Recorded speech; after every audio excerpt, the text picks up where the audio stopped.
So what's up? How you doing today? We are going to take a look at Yamar from Phish. Just break down the general thing that's going on with the tune. But let's listen to the main part of the tune, which is just 4 chords, right? I'm going to play through an example with a backing track 2 different ways. And I want you to just listen to what you think is different between the 2 different ways. Let's give it a listen and then we'll check out what's going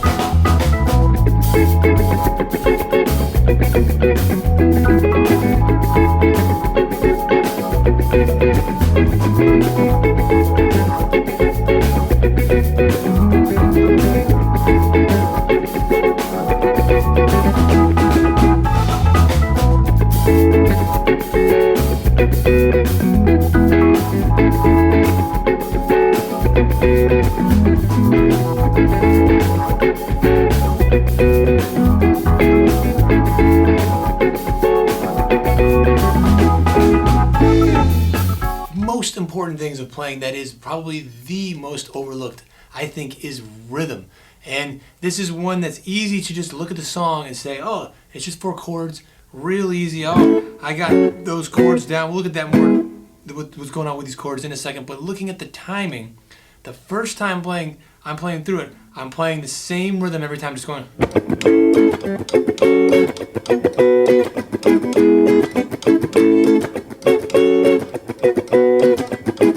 Second time, we've got, oops, sorry.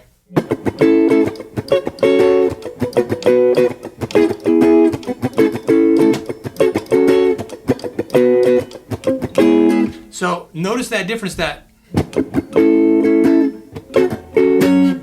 second and fourth time is a little different. And when you throw in that there, it's the same timing too. We've got.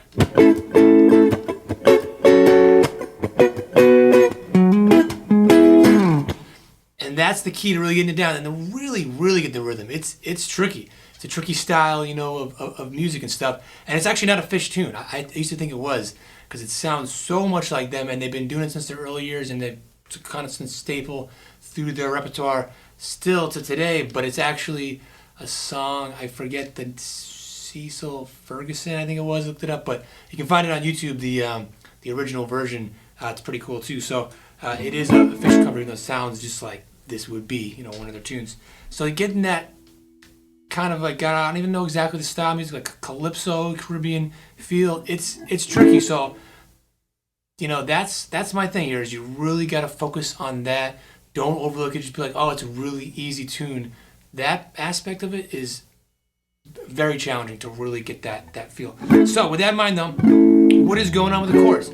We're in the key of A, and the whole song is A, or to put it more easily, A, F sharp minor, B minor, to E, right? So A, F sharp minor, B minor, E, right? And what that is in the key of A, it's a 1, 6, 2, 5, if you know what that means. If you don't worry about it, but that's just thinking about the chords and numbers and how they relate to the key. So a chord built on the first scale degree, the root A, kind of the easiest one, right? This is built on the 6th scale degree, 1, 2, 3, 4, 5, 6. Down an octave here, F sharp, and F sharp minor, built on the 2, so A, B, C, so A, B, right? B minor, and then E is the 5. And that is what they call rhythm changes in jazz. It's based on the tune I Got Rhythm, which was just such a popular tune back in the day that people would copy the changes, because you can't copyright just general chord changes. So people would start writing their own jazz tunes with just different melodies, and sometimes they're different keys and little variations in the changes. But that's the beginning part. There's more chords to it, but it's a 1, 6, 2, 5. So common thing. So yeah, again, just hearing it in a different way, like a real jazzy way.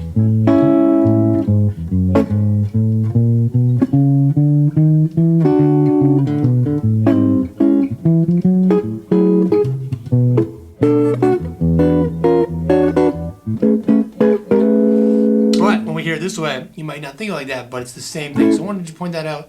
This is just a standard jazz 1, 6, 2, 5. I Got Rhythm, or rhythm change as you call it. But the way Trey's playing it, he moves around a little bit, but for the most part, he'd often play it up here. So he's playing it in the C shape, if you know the K system, And if you don't know all these things, don't get overwhelmed. I'm throwing out, chord numbers, rhythm changes, stuff with rhythm, looking at Caribbean vibes and now the K system. It's just simply the C shape, but if you imagine playing it like that, sliding all the way up here to the 12th fret to the A, and really awkward shape here, but you don't have to play the whole thing. You can just play the middle 4, just like that, and playing our A that way, and going to an F sharp minor. You don't have to change much, just go like this. Then the B minor, he's actually not really playing the B minor. You could play like this in this D minor shape, but he's not really playing this usually. I hear him, he's just doing these like that, so it's like a power chord. But it's kind of implied it's minor, and Page would be playing the B minor on the organ and stuff. And then to an E in this shape, which is the G shape. It's like this, but just playing the middle 4 like that. So I've got, and then he's doing this little thing. I always think it was like a Hendrix thing because he just made it, really popularized, and maybe the first time I learned it too was just learning some Hendrix stuff. I don't even know what it was, but Hey Joe or something. But going like this, just these 2 strings, hammering down, and then the middle 2. So doesn't need to be that exact, but something like that, and with that rhythm the 2nd and 4th time. So I get.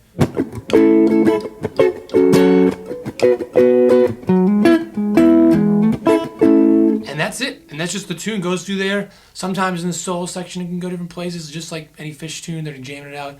And sometimes they'll do a pedal just hanging on the E, which is what in the backing track I made for this tune did that, but you can still play the same changes over that solo. So let's give a quick listen now, looking at some solo techniques. Just using the A major scale. So often we're using pentatonics. I'm sorry, I was going to say Mixolydian with jam-oriented stuff, but this is actually a major key one. So let's give it a listen to playing along with the major scale, and we'll show you what's going on.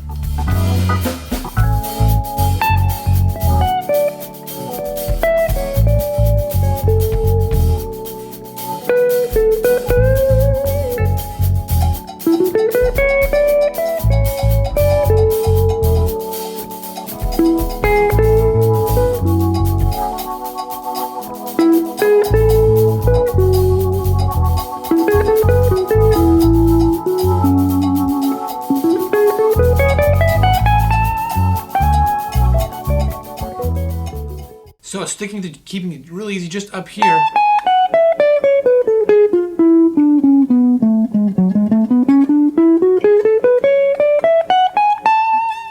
Main thing is just use your ear. Just kind of, just mess around with that. So especially if this is something kind of new, you're like, oh, you don't know, what you would have done, how would you figure out to solo over this? Then just stick to right here. You don't have to play it all over the place. You don't have to play fancy stuff. We could do stuff playing around the chord tones, more advanced things like that, but you don't need that. Just stick to here. Focus on your A's. Right here, A, and things like that. Now, if we want an even easier approach, we could try the A major pentatonic. So let's give a listen real quick to an example of that and see how that sounds.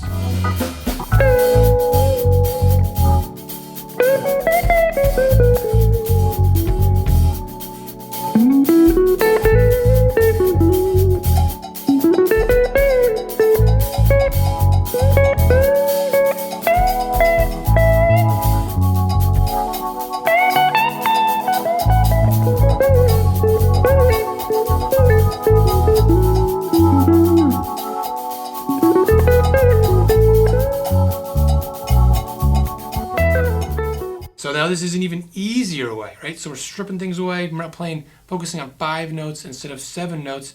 And same position right here. Now it's a little easier to just get